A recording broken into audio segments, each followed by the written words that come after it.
Declaring us live, Tuesday, 2:30, Osimo.com, PGA show. Myself, Ben Raza, not fantasy golf, man. We've got a special guest, Sal Vetri, joining me, hopping on. What's up, man? First golf show together. Yeah, first golf show together. First golf show I've done here at Osmo. I'm excited, man. How you doing? I'm good. It's been obviously a bizarre week with the Kobe stuff, but on the golf front, I watched a little of the Farmers. We're going to talk about it. This is a good, I try to break the golf season up because it's so long into like little quadrants almost. And this is a good groove. Like I really like the Farmers. I like Waste Management. It's like a nice little lead in before we get, of course, to like major season and whatnot. Yeah, I agree. I think probably Waste Management is when I start to get just most excited. But you saw last week, you started to get, Tiger won, but just some of the bigger names back into the fields. Absolutely. Yeah. I mean, that's half the battle. Is what we see week in and week out. We've got Zach Sucher, who is embracing the community. It's good to see that. Hopefully there'll be more of that across the board. But yeah, I mean, did you happen to watch any of the Farmers? I didn't catch much of it. I saw the end where Leishman kind of held on, but did you catch much of it, or are you doing other things? No, I caught a little bit of Saturday. It was mainly just shot tracker stuff, but I didn't really catch much of Sunday. I was following Rom probably and Rory the most, and Saturday was just a terrible day for Rory. So that's really all that I caught and saw from it. Yeah, I mean, listen, it's hard to watch hole four. The good news here, first thing, we get shot tracker the whole time. No more rotationals. It wasn't too bad last week, but it's just hard to play when you have guys in the North course, guys in the South course. That is really not my favorite thing. But I do want to say right off the top, Sal, Fantasy Draft sponsoring the show, and we really do appreciate that. As I've told you guys all year, 100% of the entry fees are going into those prize pools. We can see how much the rake adds up on other sites. So if you haven't played over there and you want to sign up, promo code AWESOMO, you get a 7-day free trial. You can go check out their golf format where it's 7 golfers, top 6 scores count. Just kind of a different feel. So I definitely recommend doing that. But, you were mentioning just now, you do like Waste Management, as I do as well. One of the things I like about this tournament, it's only 132 guys. Normally we have about 25 more golfers in there. Makes 6 to 6 that much harder. But this is like that, it's not a non-cut where it's like 80 guys. I like this field in terms of size.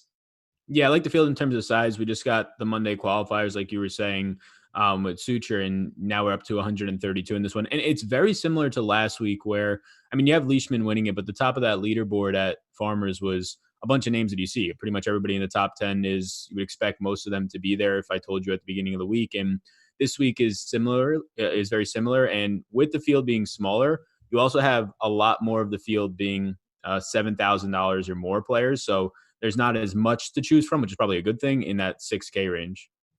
It's true. And we're going to get into lineup construction, of course, a lot of different ways to go. Before we do that, I'm just going to throw out some things about the course. Feel free to add to it, push back if you see it differently. But we're at TPC Scottsdale, par 71, Bermuda. It's pretty average in terms of scoring. It's not going to be a pure birdie fest, but guys are going to go low. It's not going to be difficult by any stretch. Wind, we'll see, but it usually isn't a problem here. In the course in terms of length, it's in that pretty standard, it's between 72 and 7,400 yards, nothing too egregious. Length is nice, but it's not a prerequisite. It can be difficult to hit the fairways, but on the flip side, the rough isn't overly punishing. So you can kind of get away with it unless you're really offline. And then the only other thing that stuck out in terms of, these type of peripheral stats is that they're fast greens. They always have been here. So if you're looking at putting splits, maybe you want to consider that. But is there anything that kind of caught your eye when looking at the course? Yeah, I like the course. It's kind of all over the place. So It you is. have some par fours that are long, like 3 or 4 of them that are long, and it's going to be difficult to score on those. But then you have the 2 par fives that are going to be where probably most people pick up eagles and their birdies, and they're going to be scoring. So it's a little bit give and take on those holes. And then you do have the drivable par 4 where we've seen a lot of people have success on just getting there in one. So I think that helps a lot, just distance wise for a lot of these guys, especially at the top. That's why I think that's probably where you see the winner, somewhere in this 9K and above range, maybe 8,500. But yeah, it's around an average course. I think it was 24th exactly out of the 48 in difficulty. So it should be pretty fun. I think there's just some nuanced things with this course. And then 17 is a spot where there's water to the left, and it could be a situation that can just flip tournaments. Yeah, I've become around. I feel very strongly about this. All courses should have a gettable par four with risk reward. I think that is the coolest hole. Yep. It seems like, oh, it's an auto birdie. That is not the case. You can make giant numbers. You've talked about that. Ollie put it in the water there. It can get just egregious. I love the risk reward of that. Obviously, 16 is the stadium hole. Very cool. You don't see that really anywhere else in golf with the fans. It's a unique tournament, and with a season that can feel like a grind, I like that. I distinctly Yeah. remember kind of each year Waste Management. Now last year was the Super Bowl, so I just remember awful things, and then the Patriots won, so it was just a punishment day. But regardless of that, I do. This is one of my favorites. So it's good Yeah. stuff. Yeah, I agree. It's a fun course. And then I guess just to close it up, Ricky's going to come in as the defending champ here. Yeah, and that's something I want to talk about we can dive in right now, but there is a couple of guys, and maybe it's noise. I want to get your feelings. I know we haven't done golf shows together. To me, there are a lot of guys that, particularly at this event, seem to really have some course history both ways. We're going to talk about guys like Ricky Hideki, obviously, at one point was just dismantling, but we do have to start with Rahm and JT. They kick us off 11,400 and 11,200 on DraftKings, equally priced kind of across the industry. To me, they're the big two. There's a gap between those two and guys like Ricky, Webb, Decky. You're not going to make a bad choice up here, but do you have a preference?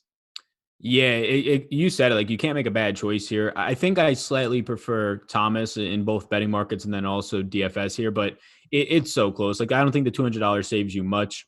They both had success at this course. If you look at Rahm, when he makes the cut, because he had a stretch where he missed two cuts in, I believe, last May at the PGA and then Charles Schwab. But if he's making the cut, he hasn't finished worse than 12th since this time last year. He's been absolutely fantastic. So you're getting a lot of security there with either of these guys, but Ron probably has a little bit higher of a floor. And then you know that the upside on both of them is just to win the thing. So it's really just personal preference at that point. I mean, I could rattle off stats right now. Thomas is number one in tee to green. You have him the best par five score, which is going to be big here, and best in opportunities gained. But then you also have Rahm, who's number one on this in this field in par fours on these longer par fours. He's up there in eagles, birdie or better. So they're very close to me. I'll take Thomas here, but I mean, you had Rahm last week. I think maybe with the second place finish, Thomas not in that field, you might see ownership go there a little bit. So if there's an ownership difference, that'll definitely make my decision for me. Yeah, that's what I kind of want to echo. Last week, sat on this show and said the exact thing with Rory and Rahm. I actually lean to Rahm, which is atypical for me because I'm a big Rory guy. It's kind of just an ownership thing ultimately. I mean, they were both good. Rahm a little better. Here, at first glance, I lean to Rahm again. He's an Arizona State guy. He's going to dismantle the course off the tee. But we're talking about JT. He's going to do those same things. He's not an Arizona State guy, but that's not a huge deal. Great course history in terms of what we've seen from Rahm. He was fantastic as an amateur. He came in fifth here. But, the course history doesn't really deviate from what he's just doing anywhere. I Yeah. mean, as you mentioned, he had a little blip around the PGA, but since then, it's basically a top 10 every single week. And that's not even discounting over when he goes to Europe. It's been just immaculate as well. So hard to go wrong there. You're going to pay the price in terms of opportunity cost. Then we've got the defending champion, Ricky. We've got Webb. And before Ricky, Decky won two in a row, and he was the runner-up the year before. So he has as good of course history as you really could ask for. What do you feel in this next tier? Are you comfortable starting with one of these guys, or are you going to try to get Rahm or JT on most of your teams?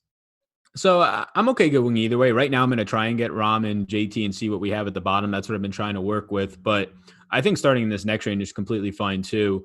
The one that stands out, or I guess I'll start with the one that probably is the most non-interesting in this 10K plus range, and they all look fine, but it's actually probably Ricky. I mean, he's had 3 top fives the last 4 years. He won it last year.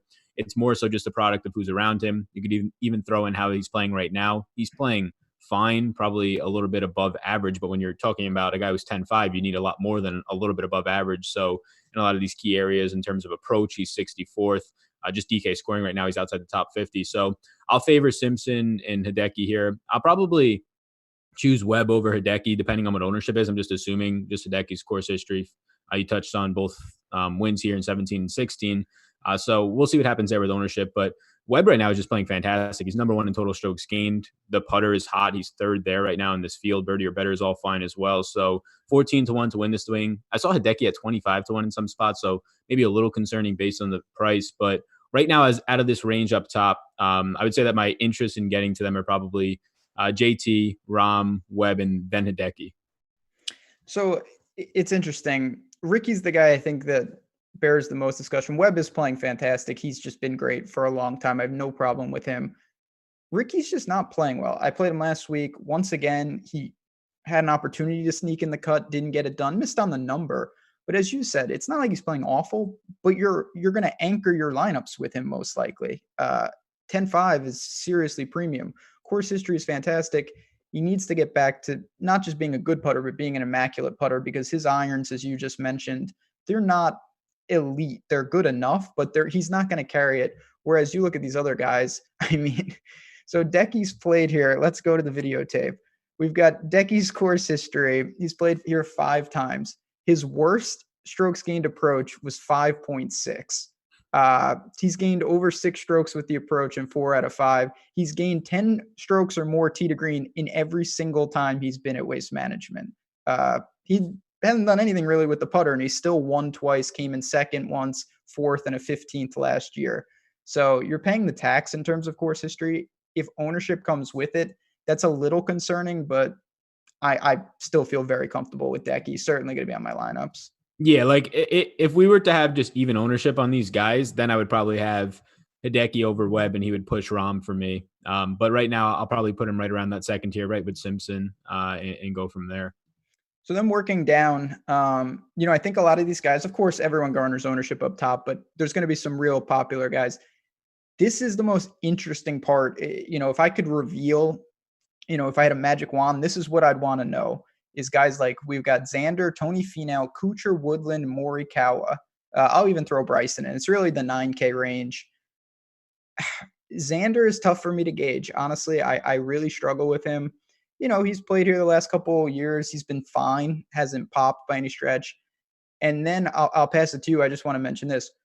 Tony Finau coming off 4 straight miscuts at this event. What do you have to say about that? I don't know why that is per se, but I mean, it's got to be somewhat concerning to you, I assume. Yeah, it's definitely concerning. So just like starting with Finau, especially at the price point of 9,600, I think he's one of 2 players. Is it him and Hovland that played overseas last week that are in this field too? Yeah, Bryson was over there as well. Oh, wait, no. I'm thinking Bryson. I think it was just Bryson and Hovland actually. Yep.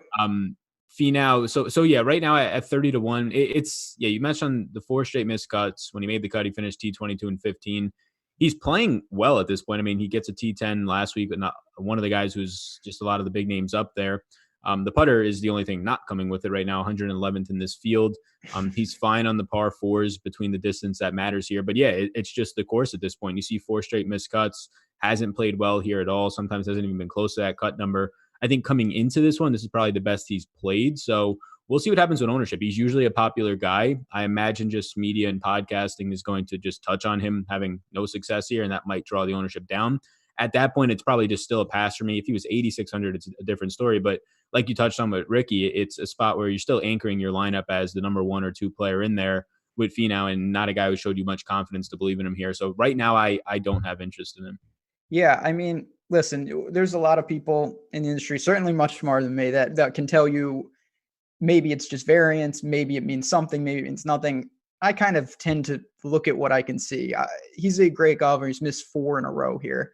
That is concerning. Now, if the ownership, as you talked about, plummets to the extent I can take 15% of Tony Finau and get leverage, I'm going to do that. There's no doubt in my mind. I don't think that's going to be the case, though. People will be deterred relative to what we would normally see, but this is still a guy that people like to play. His recent form is good. I don't think he'll be that unpopular, especially because I don't know if Kuchar is going to garner a ton of interest despite what is some good course history. Then you have Woodland. He won here in 2018. Working down to the lower 9K range, what do you make of those guys? And then you did mention Bryson coming from Dubai. Do you worry about the travel, or is that just kind of a secondary concern? Yeah, I think it's a secondary concern, maybe somewhat worth mentioning. He had a T5 in 18 when he did play here. he's probably not a guy that I'm on right now, but he's somebody that if ownership would actually make me move on it. Like Finau right now, I'm not so much interested maybe either way, but Bryson, I would be able to move a little bit on him, but there's just so many other guys in this range and below that I'd rather have interest in. So out of all those guys that you just mentioned, I think Morikawa is the one that I see the most interest in right now. So it's going to be his first time playing here, along with a lot of the 8K range, a lot of the young kids in this, but it's a spot where he's coming in. I think only 10 people have won it in their first appearance. We don't really need him to win it at 9,200, but I think he is the type of caliber of player who can make that number 11. Right now, I mean, he's just, his accuracy off the tee is great. He's top 10 in that. You're seeing him fine in sand save percentages, this is one of the courses that has just the most sand bunkers on it. Also, scrambling matters here. He's fine in that department. It's a situation that I like a lot. And when you look at some of those statistically significant just stats that we like to look at, number 2 tee to green in the field, number 1 in approach, which is huge here. You touched on Hideki's numbers, a number 4 ball striker with his irons. So Morikawa in this 9K range is probably the one that stands out the most for me from a DFS perspective. After that, it's probably Xander at the top, who you touched on earlier. Didn't really get into him, but I like the Vegas odds on it. It's not the biggest of things. You probably are getting like a price of like $200 discount based on those Vegas odds compared to the other players above him, but 18 to 1 to win it. I do like that number. He's been fine here. Also a fine scrambler, top 20 in that department, one of the top tee to green players in the field, and also fine on approaches. So I would probably go down to Morikawa in this 9K range. That's where I'm at right now. And then I do think it's interesting builds where if you do end up with Webb or Hideki as your starting piece, and then you end up with Xander or Morikawa in that next range, especially if it's Xander, I think it'll be really unique at that point if you're spending top tier in the 9K range and then the bottom tier in the 10K range. Yeah, I think a lot of people are going to start with Decky. There's no doubt if they don't go all the way up top, but doing it like that is very interesting. For me, Bryson is the wild card. I have a betting article that's posted on the site. He is in it. I like him in the outright market, but he's that type of guy. I always feel he's more of a boom bust. He's got multiple, he's won several times already on tour. There is some downside with him, whereas, listen, Morikawa and Jason, tomorrow night, Jason Roslin can speak more to him. He's been on him a lot longer than I have. I've been pretty much fading Morikawa, and this guy, each week he answers the bell. His around the green game is not the strongest, but it's not nearly as weak as I have anticipated it being. And even when he misses the greens, it's not becoming a huge problem. His approach game is unbelievable right now. We'll see. So he is interesting. Bryson to me is a wild card. Xander, the problem with him is I'm probably going to find $200 each and every time to get to Decky. And that's where it gets difficult. Just, the opportunity cost. Interesting guys. Maybe I can get some leverage, but it's a pretty, dead range on the whole for me with the 9Ks. Yeah, I think the same way. Like Morikawa would be the only thing that I think would spike in my own just exposure to them, and then the rest would just be getting up, like you said, to Hideki or this next range where I think there's a lot of interesting plays, especially these younger guys. Yeah, so let's dive into that last thing. Chad just asked, what about Woodland bounce back spot? I think that's fair. I don't have a strong take on him, to be honest. He's shown he's going to like this course. He can score. Really just someone, if he lands in my lineups, I'm comfortable, but I'm not going to force him in. Yeah, I'm right there with you. Everything looks fine for Woodland in terms of all the off the tee numbers, the approach numbers. The issue is just where he's been with a putter right now, but that can change pretty quickly. I'd prefer Morikawa over him in this spot, but there's nothing bad to say about Gary. I ended up winning this in 2018. I think a lot of the stuff grades out well. I'm pretty close to what you're saying, probably spot on with whatever exposure that I'm getting to him, as long as it's not popping up for some reason as like the highest owned guy for me. I'll be pretty comfortable in that like 15% range. Yep, that's where I'm at. So let's go. We got, Bubba's he's in the 9K range. We'll group him with these dudes. It's probably where he belongs anyway. And then you mentioned, this is it's a big mix. You've got guys like Sungjae Im, Scotty Scheffler, and Hovland, the young guns that you talked about. But we also have guys like Spieth, Snedeker, Ches Reavie, who's a desert guy.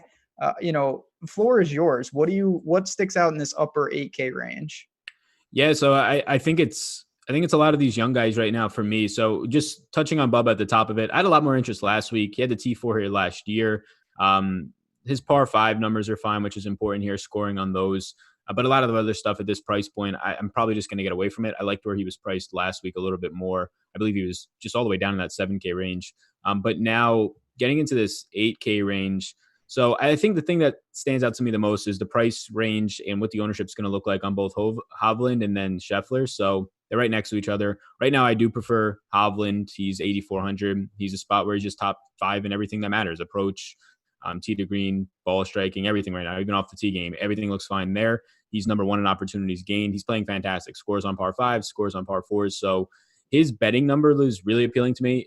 I have it right now 45-1. I've heard 50 and 55-1. Those numbers are even more fantastic if you're outright betting, but he stands out a lot. He's very much in that Morikawa bucket of these young guys that haven't been here before, but they're the caliber of player that, one, you don't need them to win at 8,400, but they definitely can. So I prefer him the most in this range, and probably Scotty right after that. His game's been very sound for an $8,500 player. You can feel confident about, one, a made cut, but then also scoring after that. Spieth, you touched on, outside the top 50 now is crazy. Has had success here, but in the past, I mean, we're a couple of years removed from that now. In 2017, he's finished top 10 here twice, was cut in 2018, didn't come here last year. So it's a spot I can't get to. I'm not terribly off of betting like top 5 for him at this type of venue, but just outright wins, even at the 50-1 number, and rostering and fantasy, especially with the talent that's behind him and how consistent they've been, it's really hard to want to do that, even for probably the most contrarian players.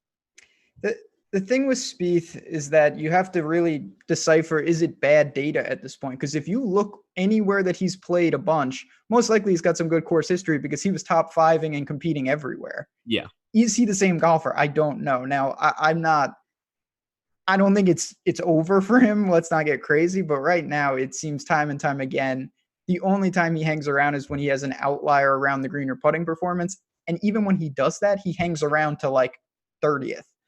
So I'm still skeptical. We'll see if I can get leverage. He's going to be in the portfolio possibly, but when you've got guys like Scheffler and Hovland, I will probably lean there. I know Scheffler got cut last week. I don't worry about that at all. Sungjae Im, one of the more well-rounded players. He plays every single week. Just a fantastic player though. So I could get to any of these young guns in this upper 8K range.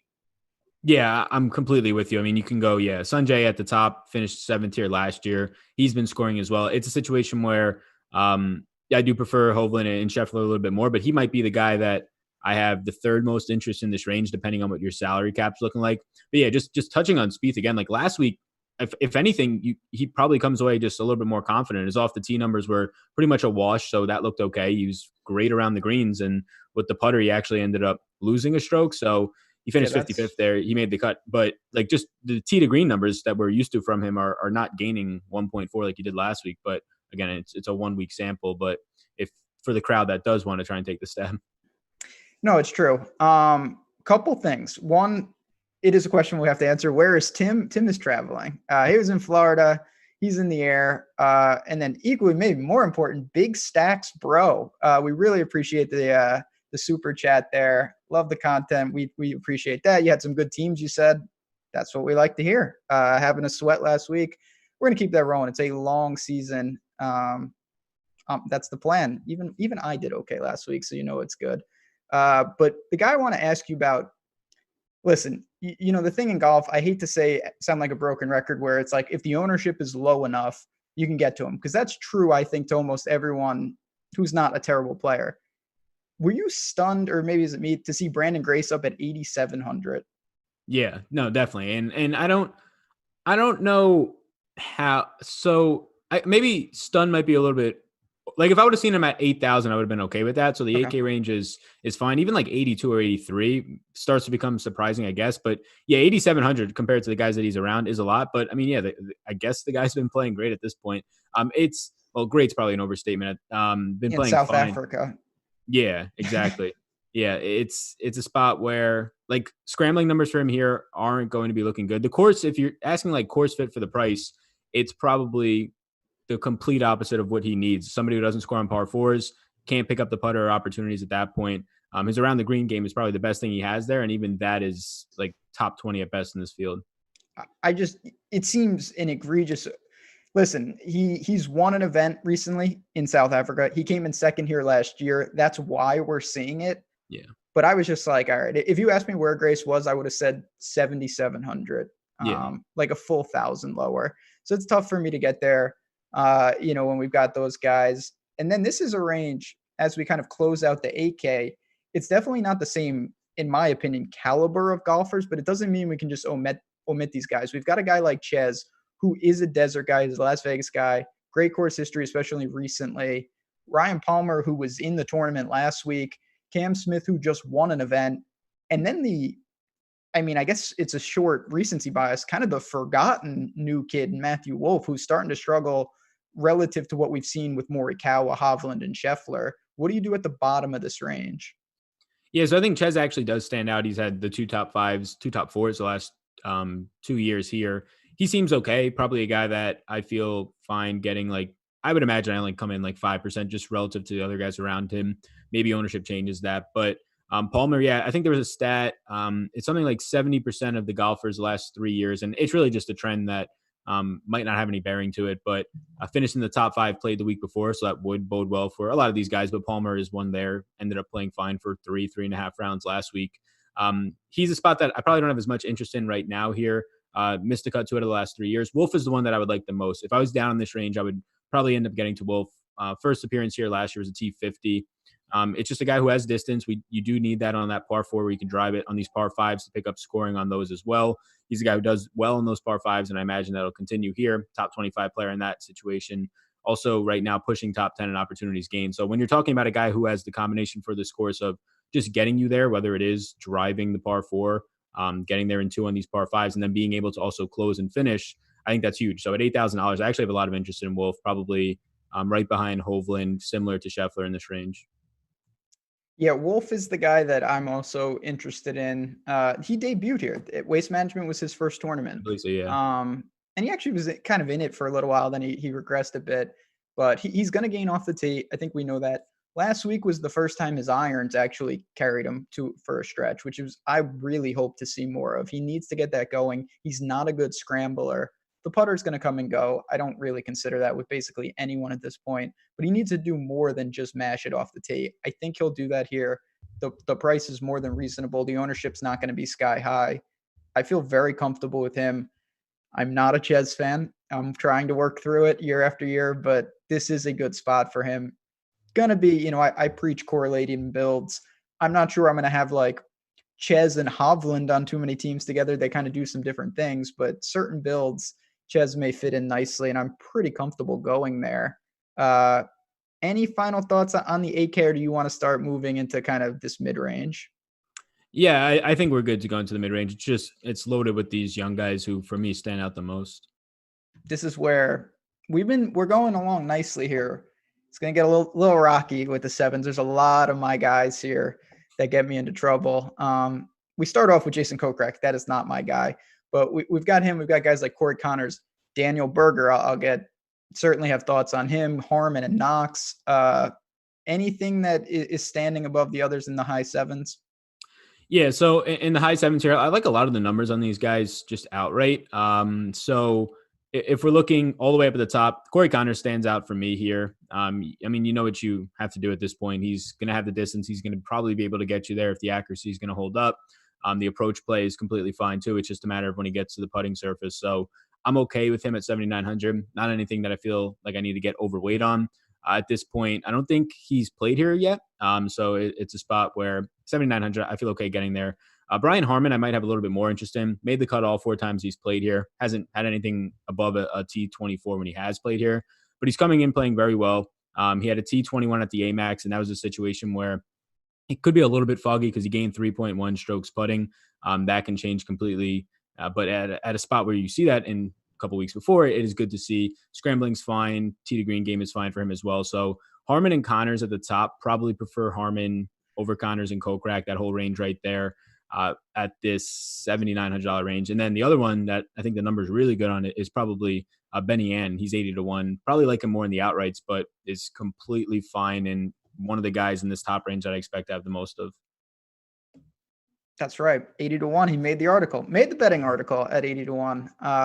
I like him as well. He lost 7 strokes putting, which is hard to do. Yeah, I saw that today. That's just insane. You know how hard that, and one of the rounds wasn't measured. So that's in 3 rounds because the North course doesn't have those numbers. So, boy, Benny, just do it. I'm going to get to a rant about him in a second, but I want to circle back.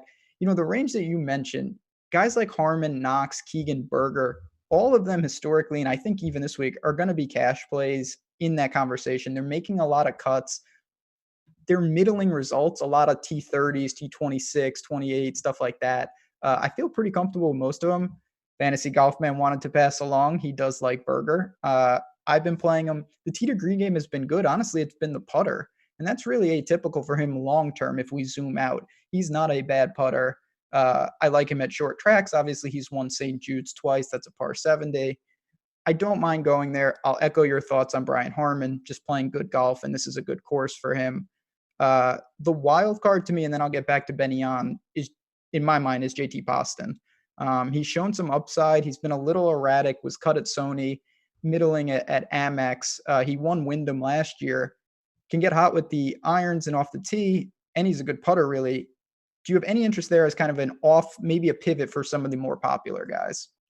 Yeah, so the biggest thing with Poston is really, especially for this course, is just what he's going to do around the green. You saw at the Amex, he had one of his better performances there, really this year, definitely, but then just dating back to probably last summer. So it's a spot in how much confidence you have. If you look longer term, his last 50 rounds, he's been fine there. It's just been probably the thing that he's struggled the most with, and approach game is what he struggled the most with. So it's how much confidence you have in that. I feel fine with it. It's like an ownership play at that point. I think we'll see what happens with Benny on, but I would still prefer to probably get there over Poston at this point. But yeah, everything else has been looking fine for him, especially if you go back just more in terms of last 20 rounds, last 10 rounds, whatever it might be. The putter's been absolutely fine. The off the tee game has been really well.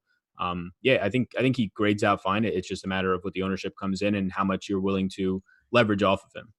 Yeah, I mean that's what it comes down to, honestly. Like I like Benyon more. There's no doubt about it. If Benyon is 5x as own, though, now we have a conversation because I don't think he's 5 times as likely to beat Poston. In fact, he's not. Yeah, he lost 7.2 strokes putting. If you circle back, I mentioned I vividly remember this tournament last year. Part of it was because I had some real good things working, and Benyon legitimately had 5 water balls on Sunday. He was in this tournament, shot 76 on Sunday, fell into 20th. Now, you can say what you want, but I like to see things like that in the sense of if he didn't do that per se and he was third here, he would be paying the Brandon Grace tax. He would be more expensive and he would be more popular. This is a guy that should fit this course well. If he loses 7 strokes putting, obviously that's not going to work, but you kind of just have to take that risk. And we know what we're getting. Similar to what you said with Corey Connors, we kind of just know what his game is at this point. Yeah, exactly. And you also know what you're getting in a guy who, I mean, he has the upside when you factor in this price range. Like you need a top 20 here, a T20. And also even with that, he's had 4 or 5 T10s over the last 6-7 months. So it's a guy who has the upside for sure. Very interested in him. If we were talking like 7,500 and above right now, I probably expect the most out of him in terms of my exposure. Yeah, I think I'm there too. Probably him and Berger, which is a dangerous game. In the lower sevens, we have another interesting mix. You've got guys like Billy Horschel, who took a major price drop, kind of caught my eye. We've got Hollywood Hoagie, who is a chat favorite. He's actually playing very well. Griot, who, I mean, what can I say? He missed on the number, of course, at Farmers. This is where we're going to start to get to the bottom half of our lineups, obviously. What do you make of the lower sevens?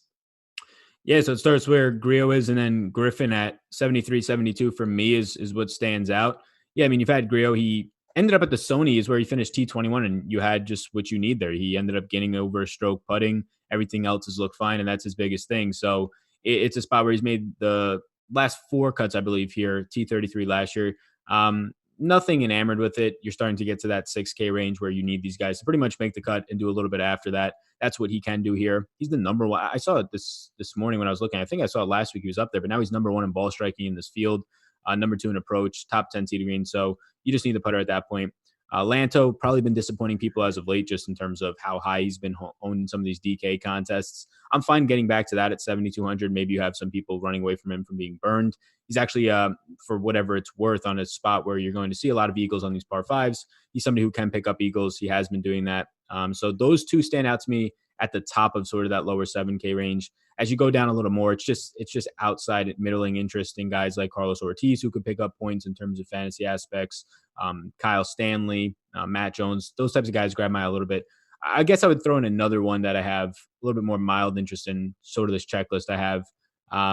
Rory Sabatini also stands out. He's pretty much been solid everywhere. And when you have a guy that's gaining in a lot of areas, his tee to green game, approach, par fives, par fours, all these things start to look good, and he's in this price range, it seems very cash like for me, but with the Yeah. upside of a GPP if he can get hot somewhere. So Sabs is another guy that stands out. Yeah, so he's someone that is on a lot of people's cash lineups. He makes a lot of cuts. He hasn't been knocking down the door in terms of placement points, but it can change on a fly. You're trying to just find the right balance. And I will just say, to a larger point, particularly with someone like Lanto, I think last week and this week are not that similar in a lot of ways. So it's not these courses, it's not like they played Waste Management last week, in Yeah. terms of the course. You don't, you're playing Torrey South, things happen. So I don't glean a ton from it. Now, maybe it's the start of a larger issue. Maybe it's not, but don't be afraid to go to guys that maybe missed a cut. Not to mention, as I say each and every week, you think it doesn't matter, but now that it's top 65 in ties, you're not going to rip off 10 made cuts in a row. That's just so unlikely. You're going to have stretches where in your first 36 holes, you don't play great, you miss on the number, and that is what it is. So I'm not deterred by that. Now, so there's a couple of guys I have to ask you about. One is Adam Hadwin. I believe he is a new father. Congratulations, Adam Hadwin. Hasn't been playing a lot of golf, though, and that's really an understatement. The price is appealing. I do like the course in theory, but are you concerned that we have not seen him since RSM, which was back in November? Yeah, November RSM. I think he finished pretty much barely made the cut at that point. Yeah, it's definitely concerning. I mean, you have it anywhere. I had the concerns about Tiger last week in just his first event, even with the success that he's had there, and it's not like Hadwin's coming here with that type of success in his past. So I think there's definitely concerns there. It's really hard to just judge a player at that point by any of his data that we have on him for the last 10, 20, 50 rounds. If you're trying to look back at something that's a little bit more stable there when you haven't seen him in this point, going on now like 3 months. So it's a situation that I probably usually avoid, and I end up being late to it if he does well, but I'm okay with it because it just seems like more times than not in these situations, being late to it's better or more profitable way at least. I'm the same way, and I don't want to just cherry pick success stories, but I will say that I took this exact same stance with Molinari recently. He had a long layoff, and he kind of has been struggling, and it's just hard. Like you said, you can back him, but I don't know how you justify it other than I'm just going to back his long-term form because we just don't know where he's at. We just don't know. He hasn't played in months, and that is unquantifiable in my mind. So if the ownership is there, it's an easy fade. If not, maybe I'll get there. Last guy, and then we can move on to the cheapies. Oh man, I'm trying to think in my mind, how am I going to justify this? Because there's really nothing I can say. It's Aaron Wise, who has missed 4 straight cuts. He was third at Bermuda, and then he missed 4 straight cuts. A lot of them have been around the number. The tee to green game is just not good right now. It's not a disaster, but he really has started to leak strokes off the tee relative to him. He used to dominate off the tee. Now he's just been around zero. Do you have any interest? He's a Las Vegas guy, has not played here, or is that just me reaching? Yeah, I mean, once you start to get down to this range, you just have to try and figure out one thing that you think that he can exploit the field on. And for me right now, I haven't really looked much at him when I'm pulling it up right now. Just the He doesn't probably stand out issues, much. huh? He doesn't really stand out much. I see why you would say that because he's just been very blah. Yeah, that's the thing. And then you also just factor in as of late. I mean, if you're talking just 5 out of his last 6, the average has been right around 2, just strokes lost, just putting. So that's an issue here in terms of just trying to take advantage of opportunities. So I'm just looking at it right now. Haven't done too much into him, but it's a situation where I probably wouldn't expect to get too much. If you look just more long-term form on him, there's some things to feel okay about. The one thing that doesn't stand out is putting, but that's completely fine if we're talking something 10, 20 rounds ago, because I could switch in one event when everything else starts to look good off the tee to green. So for me right now, it's probably just a pass just from, like you said, not much standing out, but there's things to like latch onto and feel good about when you're talking about the off the tee and some of these numbers on the par 4. He needs to just get back there. Right now, what I said with Spieth, I think is applicable. I can make an easy case for Aaron Wise if I can pull data from when, he was competing at Wells Fargo and when he won Byron Nelson. Yeah. Is he the same guy? Just like with Spieth, I can make an easy case if I can go back then. I don't know where exactly he's at. I'm not overly panicked because I do think there is some just variance around cuts. You can miss on the number a couple times and it masks what isn't that bad of a play. But I'm certainly not going crazy. I was really aggressive early in the season with him, and it did not work. Yeah, God, Kyle Stanley's there. Last guy, I promise. Then we'll move to the sixes. Dylan Fratelli, South African, very boom bust. Lost 5 strokes putting. He made the weekend at Farmers. Didn't do much. Just worth a flyer. Nothing more than that in your eyes.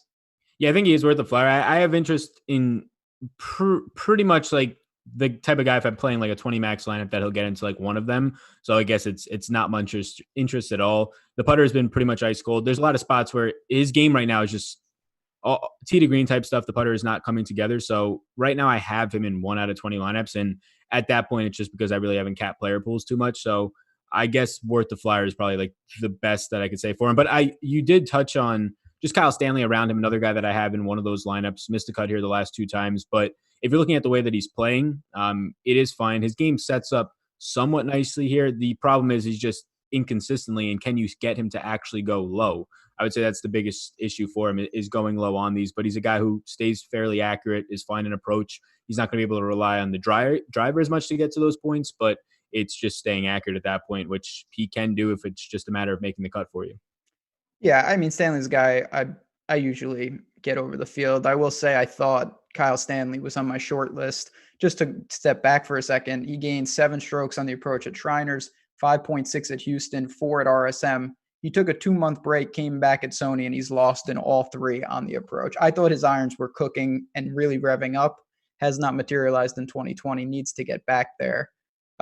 Before we dive into the egregious part of the show, chat, love you guys. I'm glad everyone didn't leave when they saw it was not Tim sticking with us. If you can hit the like button, we do appreciate it. Thanks for hanging out with us. And obviously, if you guys haven't subscribed, use the coupon code. You can see the little Nightbot thing, putting it on the screen. All good things. We'd love to have you as part. You get 50% off any package.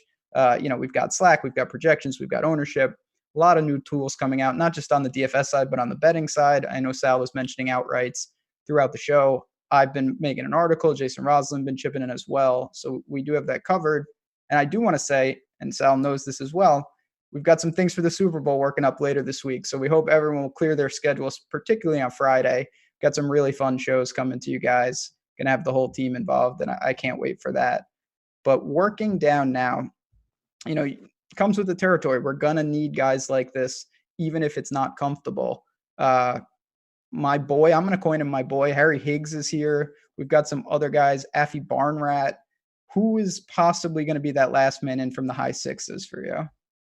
Yeah, so for the high sixes for me, it's if you're looking at course history, it's very similar to Finau, and it should scare you, but it's $3,000 cheaper than Finau in terms of Cam Tringale. So he's a guy that I feel okay getting to this week. He's, if you're talking like $6,900, $6,800 range, probably stands out the most for me up here. We just saw him at the Farmers, a situation where he ended up finishing 49th. He was fine. If you get that type of a finish at 6,900 here, you would like more, but it's not the worst case scenario in terms of just trying to make the cut for you. But if you just look back at his past 20 rounds, his past 50 rounds, a lot of these numbers are pretty solid. A lot of them seem pretty safe, and it's a situation where he can get hot. I mean, you saw it at the RSM back in November. Tee to green game, he ended up gaining 5.5 strokes. It's a situation where he did the exact same thing in Houston in October. So he's a guy that can get hot in this range, a guy that I feel comfortable about. His game right now is looking really well on these par fours. He's a top 20 scorer. When you get to the par fives, he's still hanging around the top 30. So situation that I think he is just solid all around in. And if you get something spiking from him, it could be a good week at 6,900. You bring up an important point there that I think people, in my opinion, overlook.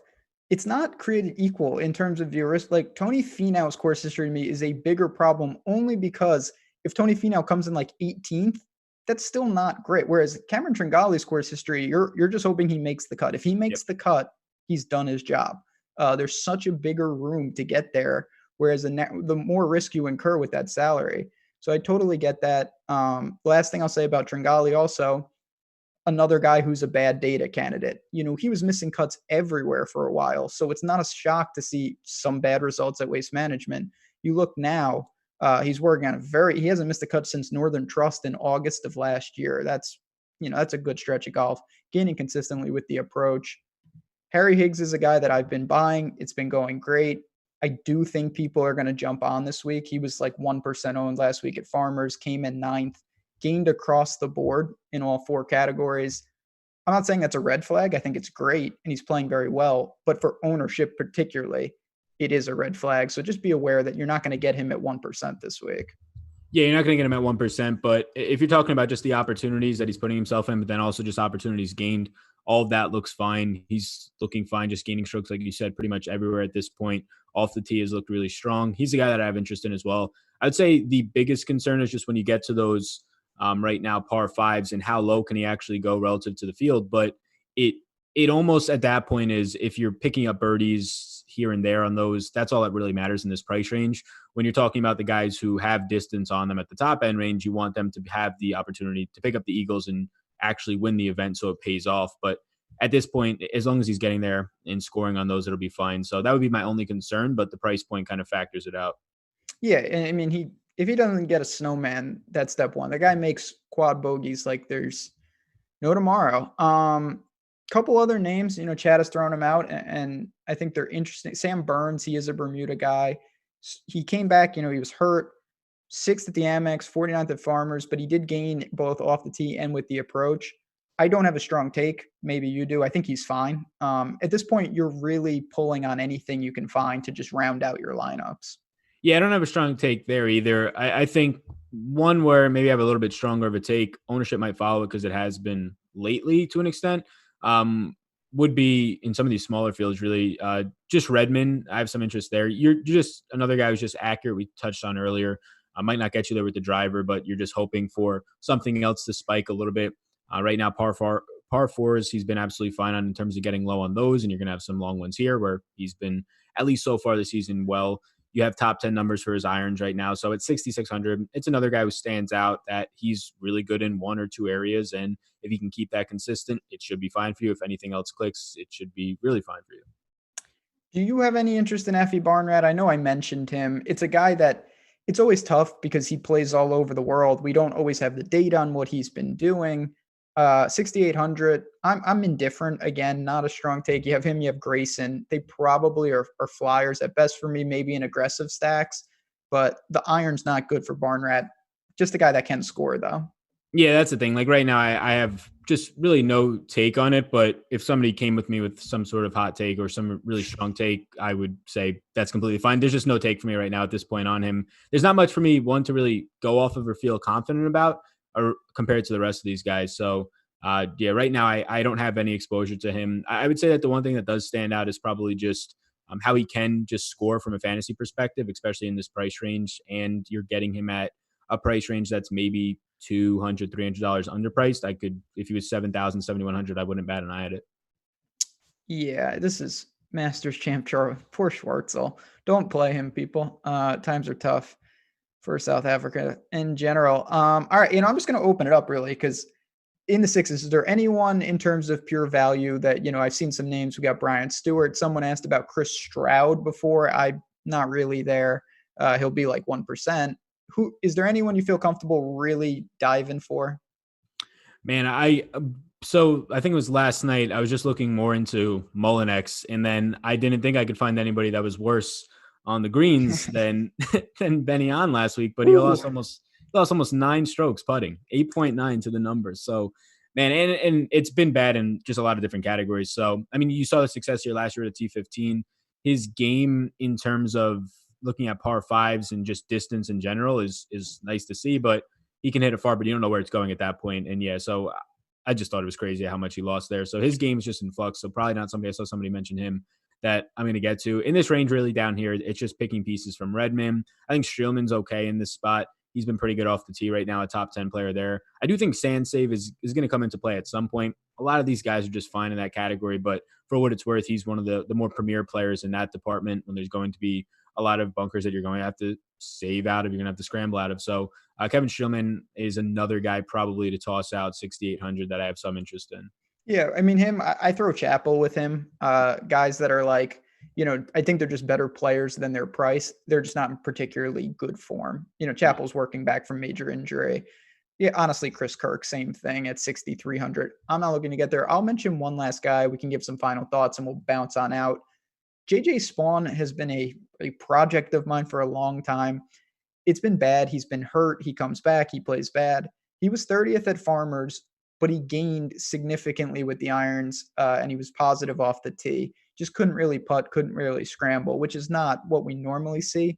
I don't want to say he's turned a corner because it's one event, but at 6,400, if I'm really in a jam, I might look to him. You do have Killer Keith as he's a Bermuda guy. He can score, but JJ Spawn, I feel more comfortable in terms of short game. And you mentioned there's a lot of bunkers on this course. So maybe if you're in a jam, you could look there. Yeah, I think that makes sense. And just like the really low range, there's not much down here. Like Scott Harrington, I usually find myself getting to at some point. Game doesn't really match up too well here. He ended up losing 2 strokes putting at the Farmers. So if anything, I mean, you're not going to really deal with ownership, but if anything, that should at least probably not be as bad there. There's not much down here. I think that just like if you look past 50 rounds, it starts to get a little bit noisy when you start to look earlier. But like guys who, since they've come back missing 2 cuts in both of his events, $6,100, like Steve Stricker. But if you look past that, like past 50, he actually looks pretty fine here. He grades out as one of the better approach players. And it's just a spot where you're trying to fit in at that point, like Rahm and JT, and hope that he makes the cut. So Stricker in particular, and this is why our chat is the best, he just withdrew. Like during the show? Apparently, I didn't know he withdrew, but he is not in the field. There you go. Zhang is in. So that will make him very contrarian, but you will be punished. I'm happy we got that news because I was on a plane last week, like an hour and a half before lock, and I had like 4% delete, and it didn't do too much to me. Thank God it wasn't no major lineups he was in, but I'm happy we got the low 6K guy that I probably would have thrown 2 lineups in with or 3. That's out of the way now. Never a good feeling. And Chad, as I always say, 8:30 Eastern tomorrow, me and Jason Roslin will be doing lineup construction and answering your questions. I'll have a better idea. We'll see the tee times. Maybe there'll be some stacks like that, because I would love to come on the show and say, oh, you just take these 2 guys down here, but it doesn't work like that. There's a reason they're priced down here. They either have really bad course fit, their recent form is broken, their course history is broken. You don't find many super playable options down here, but it's where we're at. What can I say? Sepp Straka, yeah, that's another crazy flyer. Yep. I want to ask you, because like I said, you haven't been on the show before. In terms of lineup construction, do you approach each week differently? Do you have a kind of a mantra? Are you more of a stars and scrubs in a field like this, or you just really see where you fall? I would say like in PGA in general, if I'm like trying to just hand build, I'm naturally more balanced towards that 9 or 8K range. I think this is like the 3rd straight event though, where it's just set itself up so well for stars and scrubs, maybe 2nd straight. So this week I'm going to be looking more in stars and scrubs. You saw it last week, just the 8K range and above was pretty much loaded in the top 10, ended up having Leishman the winner there. I think you're going to see similar things this week. So I'll be trying to play around with those Rahm plus JT lineups. Not sure how viable they'll be, but I would assume that I'll be starting in the 10K range a lot here. Yeah, I'm kind of the same way. It's funny you say that. I naturally, and it's contest dependent, I will say, in some of the smaller field things, I think balance still is the way to go. But I've been finding myself willing to get more aggressive and like to me, it would be unfathomable last week to play Rory and Rahm together. That was very viable. Yeah. You jam and then you try to find someone really low. It is worth noting 6 of 6 is a little easier because we have 25S less golfers. It will help. I hope that my guys are particularly impacted in a good way. So we will see what we can do. Everyone, as I always say, thanks a bunch. Fantasy Draft, thanks a bunch. Any final thoughts before we duck on out of here? I think we covered it all, though. Yeah, just the last thing I'll say for the DFS community that loves right now Suture. Is that how you pronounce it? Finally, Suture. I call him Suture. So yeah, so he's not in the player pool yet. I just tried to see if he was in there yet. But I think the thing that's crazy and worth mentioning, well, one, he probably will just be like inflated ownership wise, but he's done this now 2 straight weeks where he's had a Monday qualify, gets in, and then he just came off of Monday qualifying, playing the whole weekend Monday qualifying. So that's a lot of golf. So fatigue would be a factor at all. If there's going to be like 3 to 4 to 5% of people that own him this week because of the popularity, it's actually something worth noting that he's playing a ton of golf right now. So I'm glad you mentioned this is usually me to be, and just remember people, Sal's the one who said it. Everyone loves to rain on a Oh good no, sport. I'm rooting for the guy, but in I'm terms of rostering, listen, it seems a little bit risky. one of the easiest ways to just make a small edge is people will arbitrarily play him because they like him. Yeah, That doesn't help. That doesn't get you extra points or birdies. That is the biggest ownership inflation ever. Now I'm rooting for him too. I think it's yeah, awesome what he does. On the flip side, Grayson Murray. Most people really don't like that guy, and you can debate why. I think it's pretty obvious. You know what though? When you get him at 0.5%, if he was out there interacting with the community, he'd probably be 5%. So it is a good tip. It's not going to. Let's be clear, and I know you're not saying this. Zach Sucher's not going to be 30% owned. That's yeah, not going to happen. But if he didn't embrace the community, he would be 0.1% owned, and that's yeah. not going to happen either. So just keep that in mind. We'll see where DraftKings prices him, and in addition to just the popularity, that is a lot of golf. Right. Good for him for grinding. I will be rooting for him as well. Chat, on your way out, hit that like button. Me and Sal are going to bounce on out of here. Special thanks to him for filling in. We're certainly going to have him on the show more. And stay tuned. Friday, you'll see me, you'll see Sal, you'll see plenty of people for football. We will announce what's going on soon enough. But good luck, everyone. See everyone tomorrow night for the Waste Management Wednesday night live before lock.